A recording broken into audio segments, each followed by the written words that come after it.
Cik sebutkan hiji weh manfaat DPR di negara ini.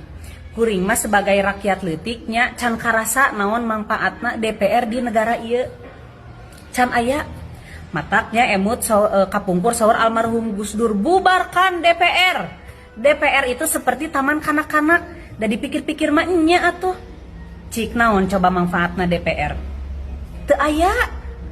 Jadi DPR itu sedikit pun tidak mewakili aspirasi rakyat.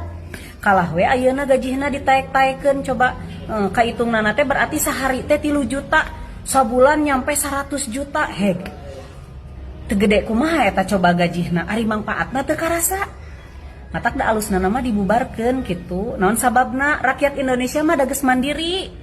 Teu butuh DPR henteu.